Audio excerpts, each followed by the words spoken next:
오늘은 두려움 다스리기라는 제목으로 하나님 말씀을 증거하도록 하겠습니다. 최근 중국발 이 코로나19 때문에 수많은 사람들이 두려워하고 있습니다. 지난주 대구에서는 2단 신천지에 다니는 이 31번 환자가 소위 이제 슈퍼 전파자가 되면서 온 국민들이 지금 더 큰 두려움을 느끼고 있는 실정이죠. 주위를 둘러봐도 참 많은 분들이 두려워하고 또 불안에 떨고 있는 것이 현실인 것 같습니다. 충분히 이해가 됩니다. 여러분, 두려움은 어떤 추상적인 문제가 아니라 지극히 현실적인 문제인 거예요. 여러분, 이 두려움의 문제는요, 우리 인간들에게 매우 중요한 그런 문제입니다. 인간은 두려워할 수밖에 없는 연약한 존재라고 하는 거예요. 하지만 여러분, 우리가 두려워한다라고 해서 문제가 해결되는 것이 아닙니다. 두려움이 문제를 해결해 준다면 하나님께서 이 성경 전반에 걸쳐서 두려워하지 말라 말씀하지 않으셨을 것입니다. 자, 그렇다면 지금처럼 괄목할 만한 이런 두려움을 일으키는 그런 상황이 닥쳐질 때, 그런 상황에 우리가 직면하게 될 때에 우리가 어떻게 해야 되는가? 여러분, 그럴 때에 우리는 두 가지에 집중을 해야 됩니다. 하나는 이 두려움의 정체를 파악하는 것이고, 두 번째는 그 두려움을 잘 다스리는 겁니다. 뭐라고요? 첫 번째는 두려움의 정체를 파악하는 것이고, 두 번째는 그 두려움을 잘 다스리는 거예요. 그 두 가지입니다. 자, 그래서 오늘은 먼저 이 두려움의 실체에 대해서 우리가 이제 성경에 깊이 통찰을 받기를 원하고, 또 두 번째로는 어떻게 그 두려움을 다스릴 것인지 우리가 함께 상고해 보면서 하나님의 은혜를 나누고자 합니다. 자, 첫 번째는요, 두려움의 실체입니다. 큰 첫 번째, 두려움의 실체. 먼저 우리가 이제 던져야 되는 질문은 과연 이 두려움이란 무엇인가예요. 두려움의 실체는 무엇인가? 여러분, 이 두려움의 문제는 우리에게 너무나 중요한 문제입니다. 현대인들이 직면한 가장 큰 문제 중에 하나가 바로 이 두려움의 문제라고 해도 과언이 아닐 것입니다. 각종 공황장애라든지 불안장애, 우울증, 대인기피증 같은 것들이 모두 이 두려움의 문제에 기반하고 있어요. 소위 사람들이 두려움에 사로잡힌 겁니다. 한 사람이 두려움에 사로잡히면요, 그 두려움이 그 사람의 존재와 더불어서 삶 전체를 삼켜버립니다. 여러분, 한 사람이라고 하는 게 그냥 겉껍데기 사람이 아니잖아요. 존재지 않습니까? 여러분, 실존이라고 하는 거예요. 여러분, 이 실존이요, 두려움에 사로잡히게 되면 그 사람의 실존뿐만이 아니라 삶 전체가 완전히 삼켜버려요. 두려움 때문에 아무것도 할 수 없게 됩니다. 그렇기 때문에 여러분, 우리는 이 두려움의 실체를 정확하게 알아야 하고 믿음으로 두려움의 문제를 잘 정복해야 될 줄 믿습니다. 자, 그럼 먼저 이 두려움이란 무엇인가? 쉽게 말해 이 두려움의 정의는요, 아직 일어나지 않은 어떤 일을 계속 이 부정적으로 생각하면서 생겨나는 감정이에요. 발생되지 않은, 이 일어나지 않은 일을 계속 머릿속으로 상상을 하는 겁니다. 이렇게 되겠지, 이렇게 점점 더 부정적이 되겠지, 또 이렇게 되면 또 이렇게 되겠지. 계속 일어나지 않은 일을 갖다가 부정적인 상상을 더하면서 마음에 이 부정적인 감정이 차곡차곡 쌓이는 겁니다. 거기에 압도되는 거예요. 자, 여기서 두려움의 이제 정의를 아는 게 중요한 게 아니라 더 중요한 건 뭐냐면 이 두려움의 원인을 아는 거예요. 원인을. 자, 원인은요, 두 가지로 이제 살펴볼 수 있을 건데, 하나는 영적인 원인이 있고, 두 번째는 이제 실제적인 원인을 우리가 생각해 보겠습니다. 자, 첫 번째, 두려움의 영적인 원인이 있어요.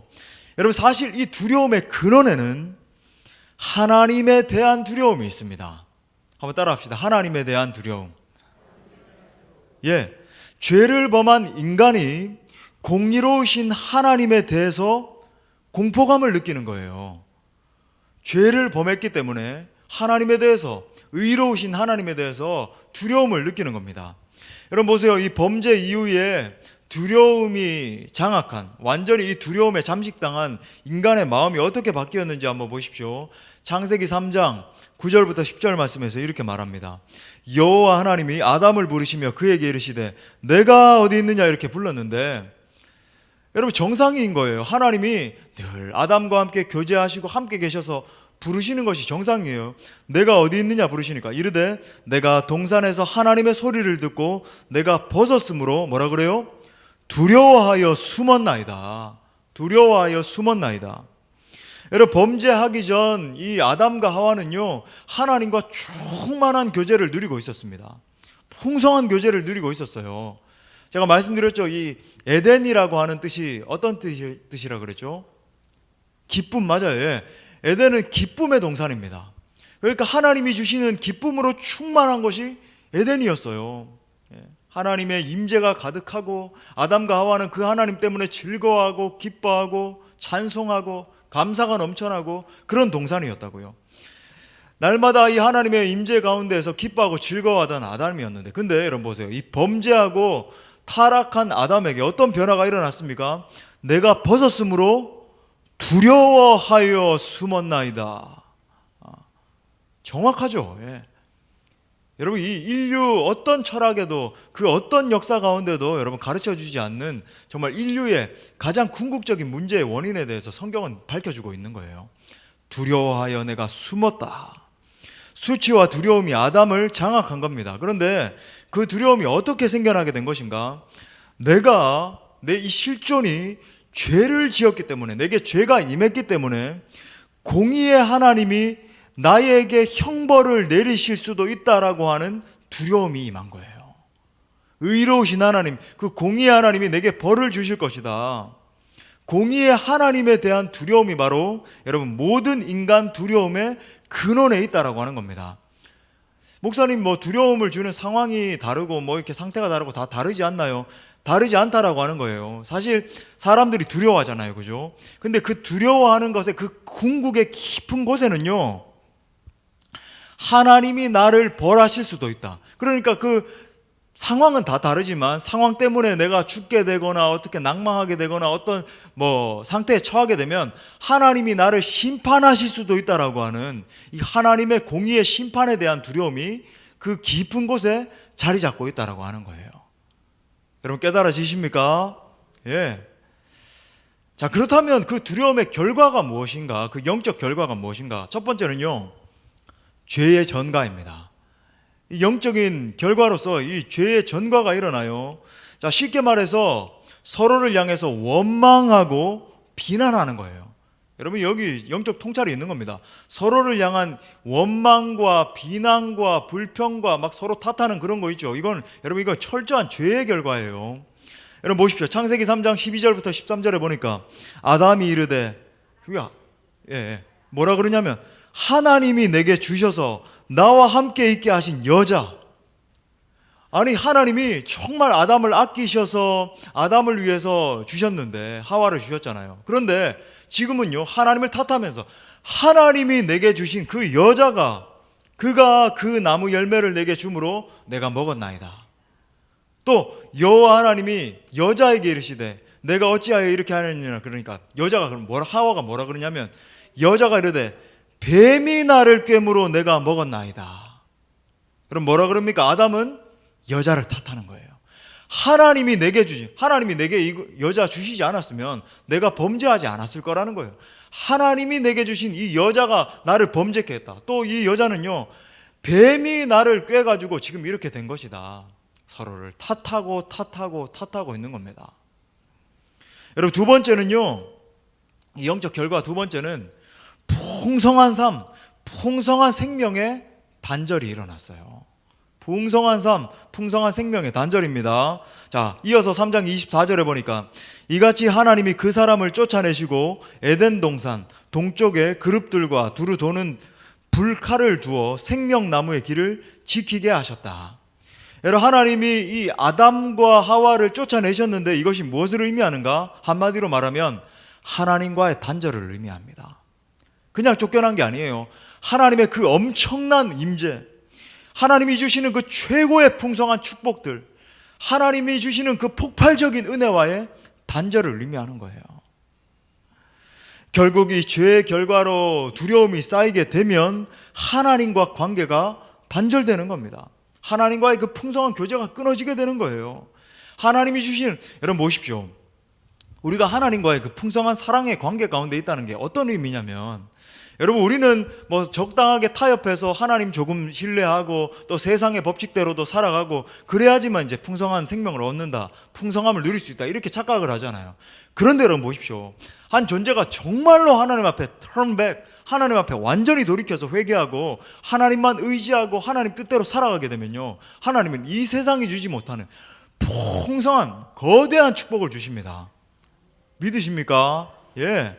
그런데 여러분, 우리가 정말 그 둘 사이에서 양다리 걸치고 세상도 조금 섬기고 하나님도 섬기는 척하고 그렇기 때문에 이 하나님의 풍성한 생명을, 이 은혜를 누리지 못하는 건데, 여러분 근데 보세요.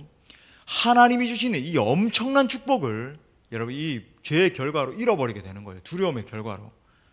여러분 지금도 마찬가지입니다. 여러분 이 범죄의 결과로 여러분 가운데 두려움이 계속 쌓이게 되잖아요. 여러분 심령 가운데, 여러분 영적 상태 가운데 계속 두려움이 쌓이는 것을 방치하게 되면 어떤 결과가 일어납니까? 하나님의 임재를 잃어버리게 돼요. 하나님과의 단절입니다. 하나님이 주시는 풍성한 축복을 누리지 못하게 된다라고 하는 거예요. 자, 두 번째, 두려움의 이 실제적인 원인이 있어요. 이 영적인 원인을 살펴봤고 실제적인 원인이 있습니다. 이건 제가 이제 몇 주 전이죠. 금요 성령 집회 때 선포했던 말씀이에요. 이걸 또 알아야 되기 때문에 다시 한번 말씀드립니다.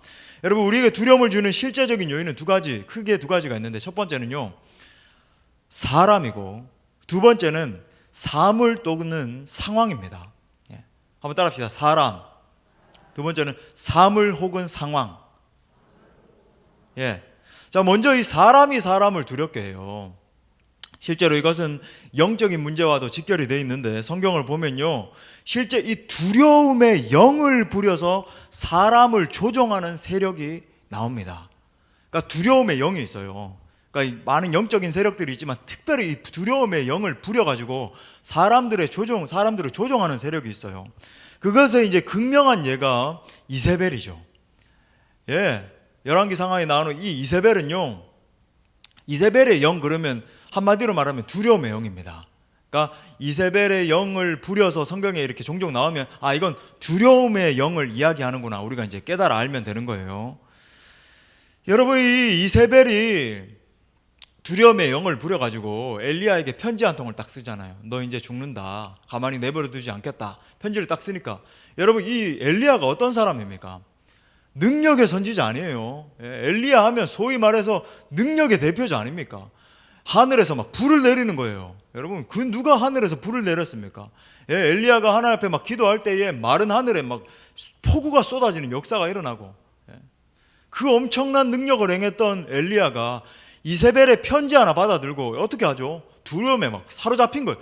벌벌 떨면서 밤새도록 달려가서 로뎀 나무 앞에 완전 쓰러져가지고 하나님, 바퀴벌레처럼 벌벌벌 떨면서 하나님, 나를 죽여달라고, 내 생명 이제 사는 것도 족하다고, 날 거두어 달라고.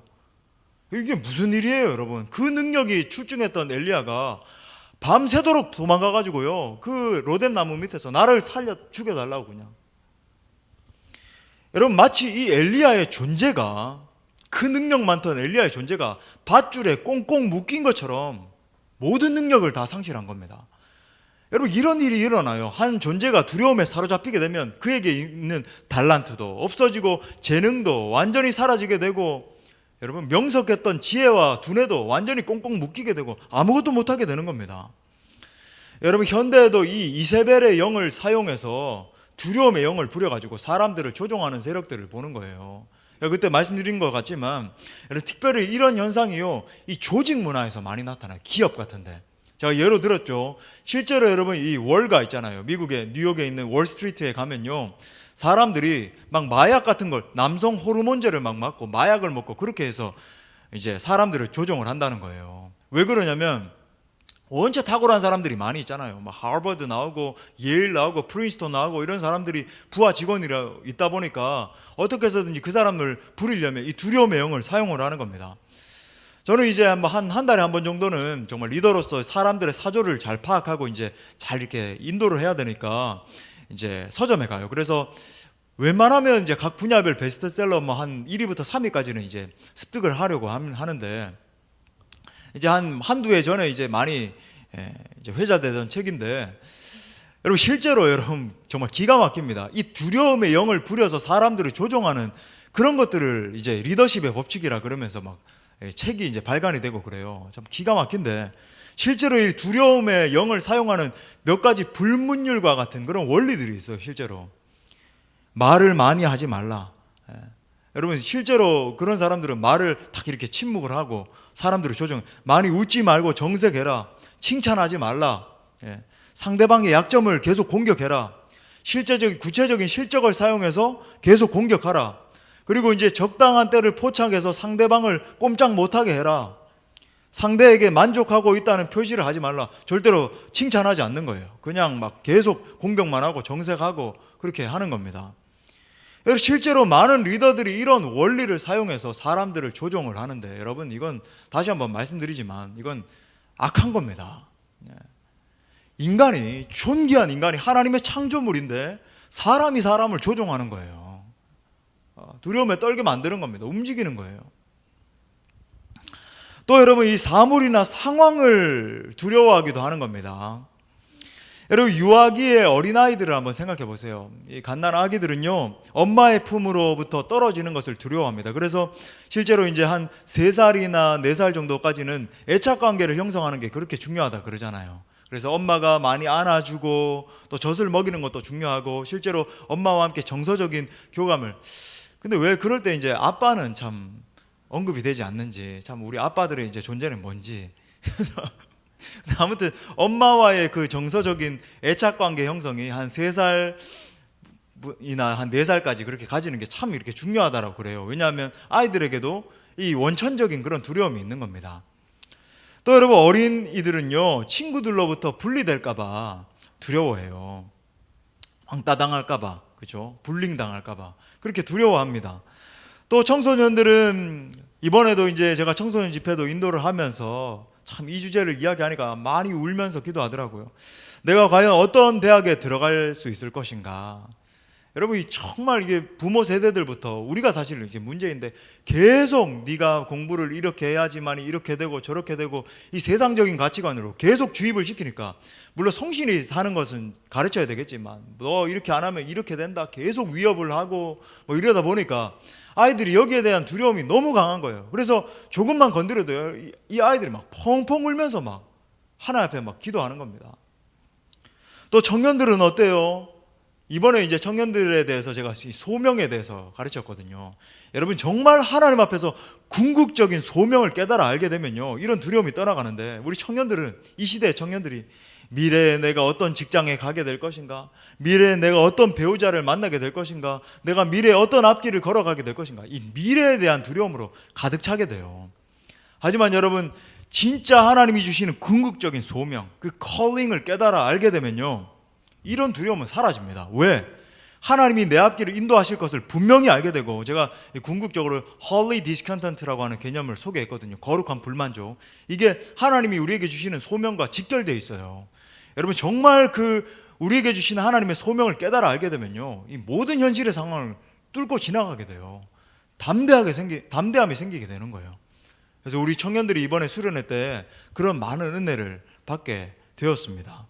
또 여러분 이 장년들은 어떻습니까? 이 자녀의 문제, 건강 문제, 직장 문제, 요즘은 또 100세 시대에 막 그러면서 사람들이 막 그러니까 사람들의 심리를 그렇게 또 이제 장사하는 분들이 계속 공략을 해가지고 어떻게 하면 좋을까? 내가 막 어떻게 하면 미래를 더 이렇게 대비할 수 있을까? 막 벌벌 떠는 거예요.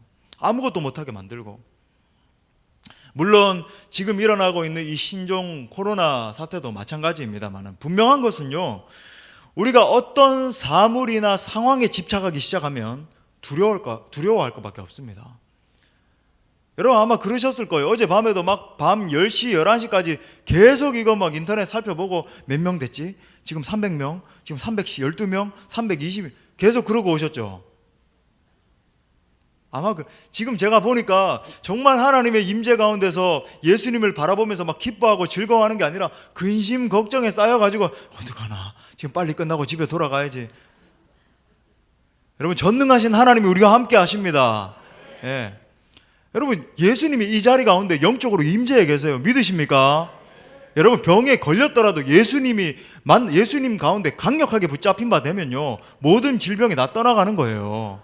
예, 완전 바이러스가 다 떠나가는 겁니다. 물론 이게 자연적인 법칙이 있습니다. 그런 가운데 있기 때문에 우리가 조심해야 되는 게 마찬가지지만 제가 무슨 아무 조심할 필요도 없습니다 이런 말 하는 게 아니에요.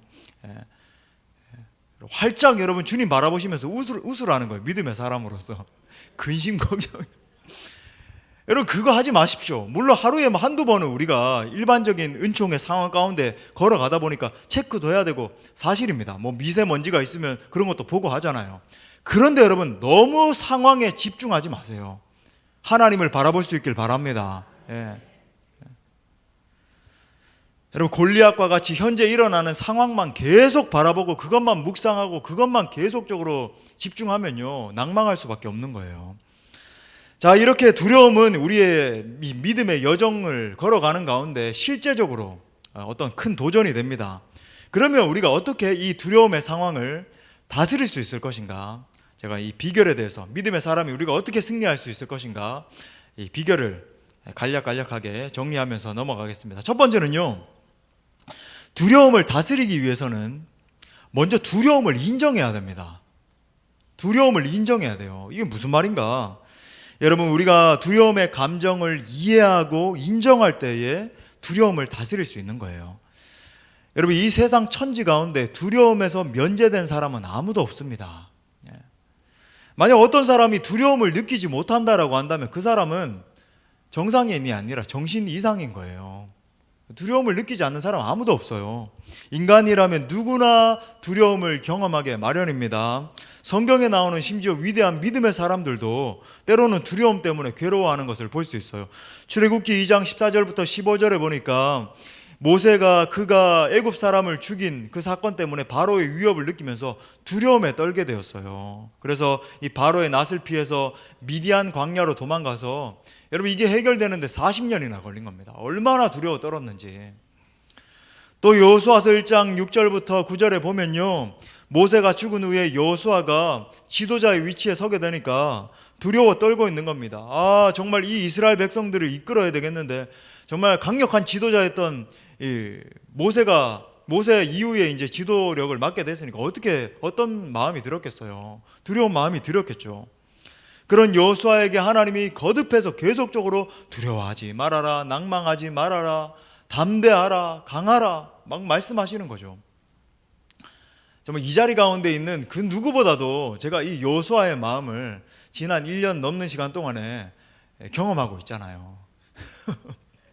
전 너무 여호수아의 마음이 공감이 되고 잘 알고 있는데 여러분 뭐라고 말씀하는지 아세요? 여호수아서 1장 9절 말씀 우리 다 같이 선포하면서 읽겠습니다. 시작. 내가 내게 명령한 것이 아니냐, 강하고 담대하라, 두려워하지 말며 놀라지 말라. 내가 어디로 가든지 내 하나님 여호와가 너와 함께 하느니라 하시니라. 아멘, 아멘. 또 고린도전서 2장 3절에 보면 그 위대한 사도 바울도 자신이 얼마나 약하고 두려워하고 힘이 떨었다라고 고백을 하고 있어요. 바울도요. 여러분 위로받을 수 있길 바랍니다. 바울도 여러분 여러 가지 막 위협의 상황 가운데 막 두려워 떠는 거예요. 다시 말해 두려움을 다스리기 위해서는 먼저 우리가 선행적으로 두려움을 인정할 수 있어야 돼요. 여러분 이 젊은이들이 많이 쓰는 용어 중에 하나가 그 정신승리라고 하는 게 있어요. 요즘 그러니까 뭐냐면 상황은 정말 최악인데 나는 괜찮아, 그냥 이렇게 정신만 승리하는 거예요. 여러분 이 두려움 같은 것은 없다라고 막 이야기하면서 두려움 나는 아무 상관없어, 상황 아무 필요 없어, 다 무시해야지. 여러분 이건 사실은 정신승리라고 하는 건요 어리석은 겁니다.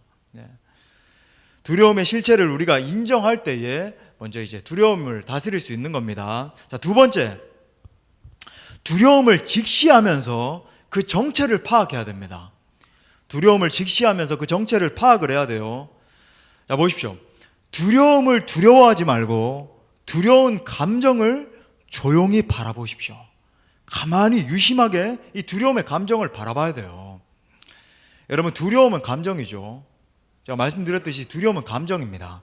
그러니까 이 감정의 뿌리는 생각이에요. 항상 이 감정은요 그냥 감정이 생기는 게 아니라 생각이 있습니다. 내 생각이 감정으로 자리 잡게 되는 거예요.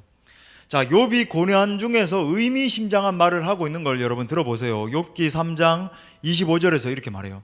내가 두려워하는 그것이 내게 임했다.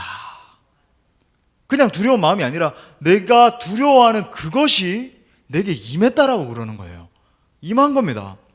또 여러분 예레미야 선지자에게 임한 이 하나님의 예언의 말씀을 들어보세요. 예레미야서 6장 19절 상반절에서 이렇게 말합니다. 내가 이 백성에게 재앙을 내리는데, 여러분 이거 뭐라 그래요? 이것이 생각의 결과라 말하는 거예요. 이것이 그들의 생각의 결과다. 여러분 이거 보십시오. 영적으로 굉장히 중요한 통찰이 있습니다. 생각이 결과를 낳는다는 거예요. 여러분 제가 누누이 말씀드리잖아요. 우리 믿음의 사람은요, 우리가 어떻게 생각하느냐에 따라서, 우리가 어떻게 말하느냐에 따라서 그것이 결과로 나타나는 자들입니다.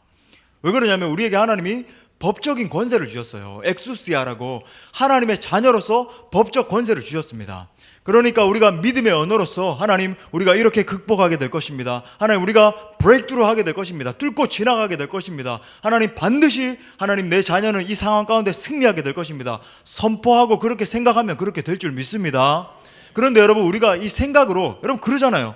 내 백성에게 재앙이 임하는데 그게 뭐냐면 그들의 생각의 결과로서 이게 임하게 된다는 거예요. 계속 부정적인 생각을 하고 부정적인 말을 하고 이래서 안 된다, 이것이 문제이다, 이것이 이 사람 때문에 이렇게 망하게 될 것이다, 우리 자녀는 이게 문제야, 너는 이래서 안 돼, 계속 말하고 생각하면 그게 생각의 결과가 이루어진다는 거예요. 믿으십니까? 예.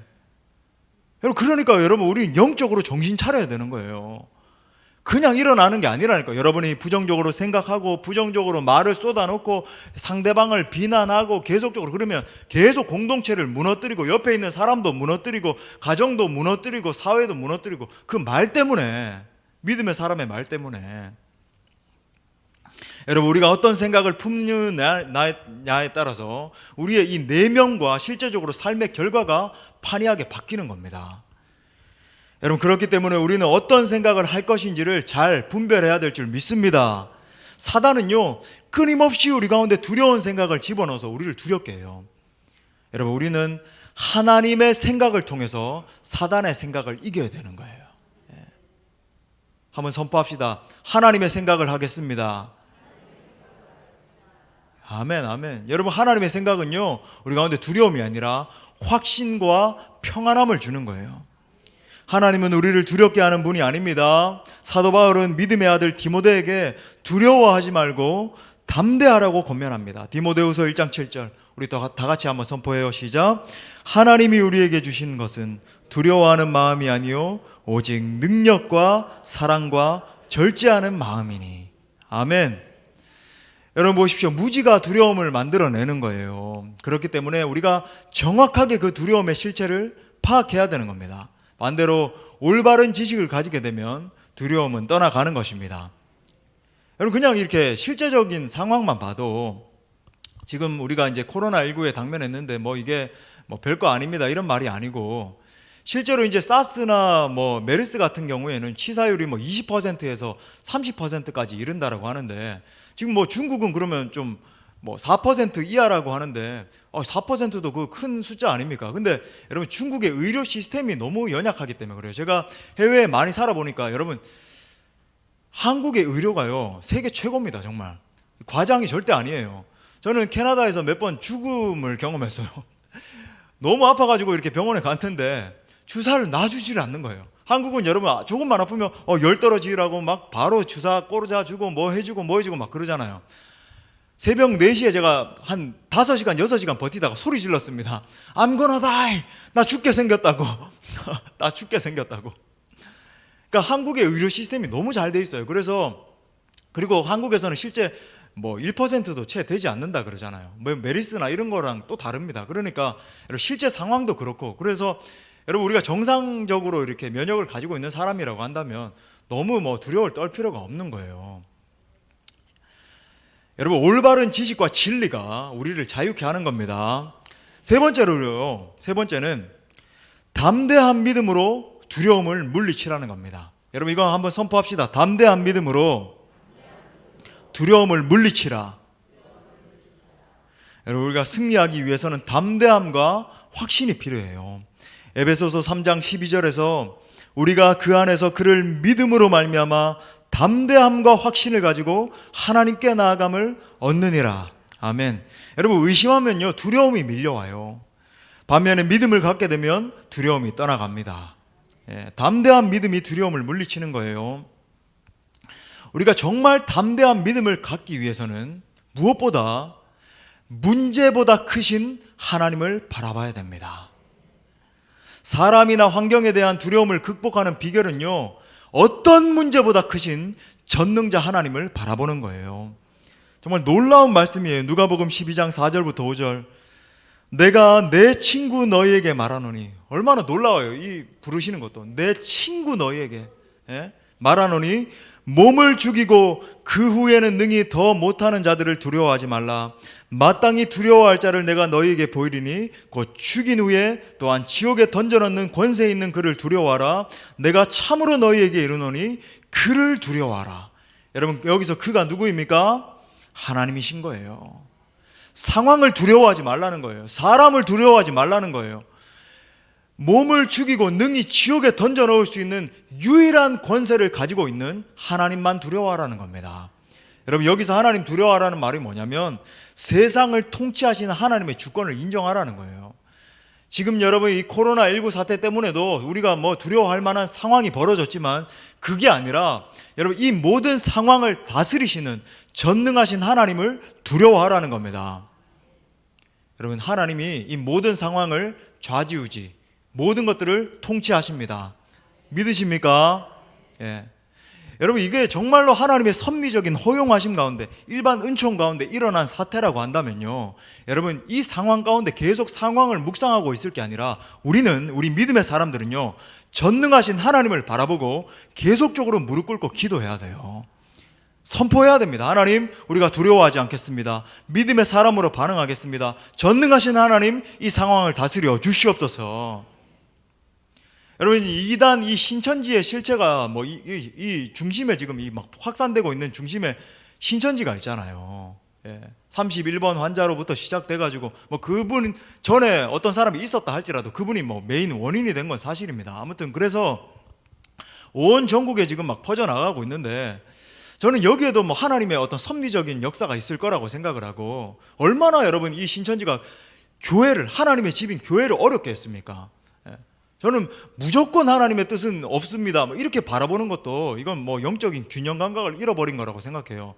여기에서도 하나님의 어떤 뜻이 있을 거라고 우리가 잠잠히 이렇게 생각해 볼 필요가 있는데, 궁극적으로 여러분, 우리는요 이 상황 가운데 믿음의 눈으로 하나님을 계속 바라보면서 선포해야 돼요. 하나님이요, 이 땅 가운데 하나님의 뜻을 이루어 주시옵소서.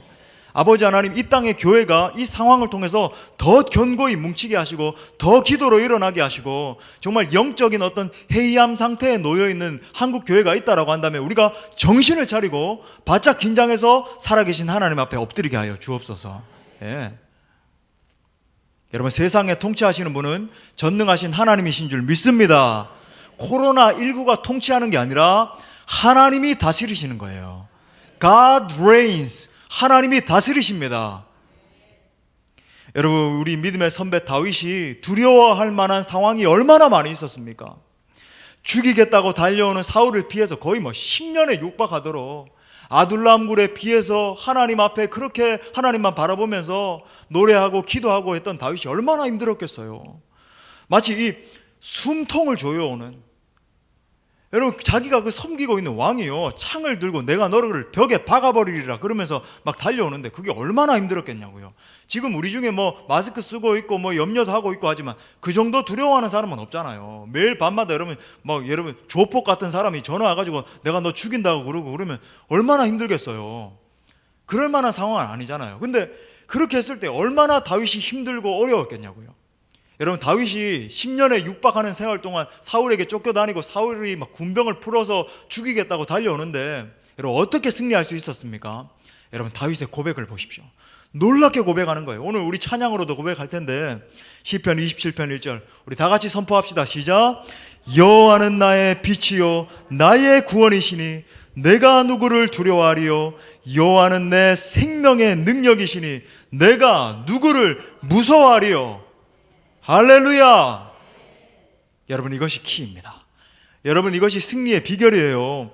다윗은 문제보다 크신 하나님을 계속 바라봤던 거예요. 여러분, 인간이니까, 연약하니까 자꾸 상황을 바라볼라 치면 계속 믿음의 눈을 들어서, 아닙니다 주님, 저는 전능하신 하나님을 바라보겠습니다. 주님은 나의 피난처이십니다. 주님은 나의 반석이십니다. 주님은 나의 산성이십니다. 하나님은 우리 대한민국을 건지시는 하나님이십니다. 하나님을 바라볼 때 모든 두려움을 이길 수 있었던 것입니다. 특별히 여러분, 이 기간에 자꾸 집에 돌아가셔서, 지금 가정교회도 우리가 전략적으로 쉬고 이제 여러 가지 모임을 쉬니까 자꾸 믿음을 강화시켜주는 말씀을 많이 읽고 묵상하십시오. 다른 말씀 말고 이때는 여러분 집중적으로 믿음을 강화시켜주는 그런 말씀을 많이 읽으시고 선포하시고 묵상하십시오. 그리고 또 간절히 찬양하고 기도할 때에 우리의 믿음이 강해지는 거예요. 여러분, 막 선포하면서 찬양하는 겁니다. 그리고 여러분, 기도하세요. 막 낭망하는 기도, 하나님 어떡합니까? 이런 기도, 약해지는 기도 하지 말고, 내가 나사렛 예수 이름으로 명하노니 내 믿음은 더 강화될지어다. 나는 우리 식구들은, 또 우리 가정은, 우리 교회는, 또 우리 나라와 민족은 이 상황을 예수 이름으로 돌파할 것입니다 하면서 막 선포하고 선언하세요. 한편 여러분, 믿음의 사람들과 함께 만나서 교제하고 또 격려하는 것이 참으로 우리에게 담대함을 심어줍니다. 여러분, 가정교회 모임은 잠시 폐했지만, 하지만 여러분, 우리가 만날 때마다 서로를 격려하세요. 낭망시키는 말 하지 말고, 봐봐, 오늘 또 떴는데 몇 명이 더 증가했대, 이런 말 하지 마세요. 그거 다 알고 있어요. 다 알고, 얘기 안 해도 이미 다 알고 있습니다. 그러니까 얘기하지 마시고, 그런 얘기 하지 마시고 자꾸 믿음으로. 그러니까 우리 교회는 참 이렇게 가정교회라고 하는 굉장히 좋고 강력한 시스템이 있잖아요. 그래서 여러분, 이제 이 시기가 잠깐 지나고 나서도, 그리고 카톡으로라도 이렇게 연락을 하더라도 이렇게 됐대 막 자꾸 신문 기사 이렇게 링크하고, 다 그거 보고 있으니까 그거 염려하지 마시고, 다 알고 있습니다. 여러분, 뭘 해야 되냐면 믿음으로 격려하십시오. 예. 믿음으로 격려해야 돼요. 낭망하게 하는 말은요, 상대방을 파괴합니다. 현실을 직시하게 하는 게 아니에요. 현실도 알아야 되는 것 아닙니까? 현실 그거 요즘 너무 다 발달해서 다 들고 있으니까, 한 명도 여러분 스마트폰 없는 사람 아무도 없잖아요.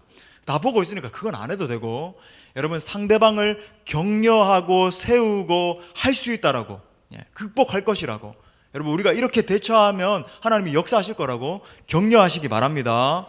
여러분, 이 가정교회 모임은요, 하나님이 임재하시기에 너무 좋은 그런 환경이잖아요. 따스한 성령의 임재를 경험할 수 있는 것입니다. 그래서 여러분, 부정적인 말 하지 말고 자꾸 하나님의 전능하심을 선포할 수 있기를 바랍니다. 우리 한번 따라합시다. 믿음이 믿음을 낳습니다. 우리 옆에 계신 분들에게도 믿음이 믿음을 낳습니다. 예, 믿음의 사람이 믿음의 사람을 일으키는 것입니다. 더불어 하나님의 동행하심을 믿을 때 두려움은 사라지고 용맹을 발하게 됩니다. 다니엘서 11장 32절에서 그가 또 언약을 배반하고 악행하는 자를 속임수로 타락시킬 것이나 오직 자기의 하나님을 아는 백성은 강하여 용맹을 떨치리라. 오직 자기의 하나님을 아는 백성은 강하여 용맹을 떨치게 되는 것입니다. 여러분, 이 시간에 강하여서 용맹을 떨칠 수 있기를 바랍니다. 네 번째는요, 지혜로운 대비가 두려움을 이기게 합니다. 지혜로운 대비가, 한마디로 여러분, 이 실제적인 부분인데 잘 준비하게 되면 안식하게 된다는 거예요. 여러분, 어려운 이 현실을 무시해서는 안 되는 것입니다. 우리 교회적으로도 이 코로나 바이러스에 대비해서 계속 방역을 하고 있습니다. 모든 공간, 교회에 사용하시는 막 샅샅이 모든 공간을 꼼꼼하게 이제 방들도요, 작은 방들조차 이제 방역을 다 실시를 하고 있습니다. 또 여러분, 예배 때도 면역이 부족한 분들, 좀 이렇게 걱정되시는 분들은요, 이렇게 마스크 착용하십시오. 그리고 이제 여러분, 또 개인적으로도 코로나 바이러스에 이제 대비해서 손을 잘 씻으셔야 됩니다. 손도 잘 씻으시고, 조금이라도 증상이 있으면 여러분 반드시 보건소에 가셔서 검사 받으시고, 여러분 집에 이제 자가 격리하셔야 됩니다. 조금이라도 증상이 있으면. 그리고 가족들에게도 알리고 격리가 돼야 되고, 그 다음에 이제 교육자들에게도 꼭 알려주셔야 돼요. 이런 것들을 우리가 선제적으로 행해야 되는 겁니다. 그리고 또 여러분 보십시오. 몸이 좋지 않을 때는요, 쉬어야 돼요. 그러니까 그러니까 너무 피곤하게 되면 이게 이제 면역력을 떨어뜨리는 건 아니겠습니까? 제가 이런 말씀을 왜 드리느냐? 여러분, 이건 영적인 거예요. 여러분, 우리 몸은 하나님이 임재하시는 거룩한 처소, 여러분, 하나님이 임재하시는 거룩한 성전인 줄 믿습니다. 여러분, 그래서 우리가 몸을 잘 관리하고 이런 상황에서도 지혜를 잘 발휘하는 것이 여러분 이제 믿음의 사람의 이제 태도예요.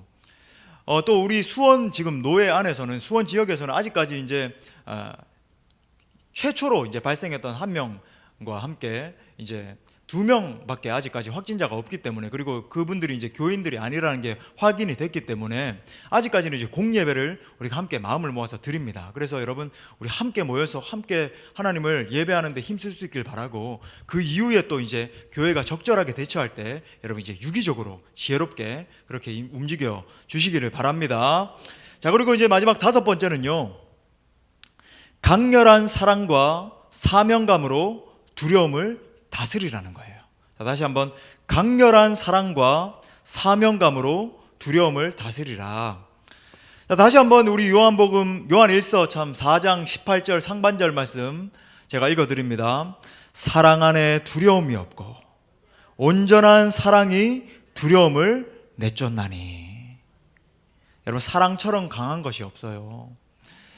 여러분, 이 자리 가운데 있는 우리 어머니 아버지 중에서 내 자녀가 아프다고 하면 내가 심지어 죽을 망정이언정 그 자녀를 들쳐업고 뛰지 않을 부모가 누가 있습니까? 사랑처럼 강한 게 없는 거죠. 또한 여러분, 강한 사명의식은 죽음을 초월하는 능력을 가져다 줍니다. 사도 바울은요, 주 예수님께 받은 사명, 내가 곧 이 하나님의 은혜의 복음을 증언하는 일을 마치려 하면은 심지어 나의 생명조차 조금도 귀한 것으로 여기지 않는다라고 고백한 거예요. 바울은요, 죽음을 초월한 믿음을 가지고 있었던 겁니다. 날 살려주신 주님, 나 같은 죄인을 건져주셔서 저 천국 백성 삼아주신 주님, 그 주님을 위해서 내가 생명을 아끼지 않고 주의 복음을 전하겠습니다. 여러분, 죽고자 하는 자는 사는 것이고 살고자 하는 자는 죽는 거예요.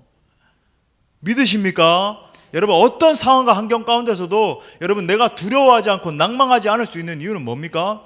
여러분, 사랑과 강렬한 사명의식으로 뭉치면요, 나는 죽어도 좋다, 내가 순교해도 괜찮습니다, 그런 마음이 생겨지면 여러분, 어떤 상황과 환경 가운데서도 두려워하지 않게 되는 거예요. 여러분, 죽음을 두려워하지 않는 사람 앞에서 두려움은 당황하게 됩니다. 두려움이 무력화되는 거예요. 그런 사람이야말로 성경이 말하는 세상이 감당하지 못하는 능력의 사람인 것입니다. 강한 사랑과 사명감으로 두려움을 이 모든 기간에 다스릴 수 있기를 바랍니다. 말씀의 결론을 맺겠습니다. 다시 한번 용맹을 바라는 믿음의 사람 다윗의 고백을 들어보십시오. 제가 읽어드립니다. 시편 27편 1절. 여호와는 나의 빛이요 나의 구원이시니 내가 누구를 두려워하리요? 여호와는 내 생명의 능력이시니 내가 누구를 무서워하리요? 할렐루야. 사랑하는 성도 여러분, 두려움의 상황 앞에서 잠식당하지 마십시오.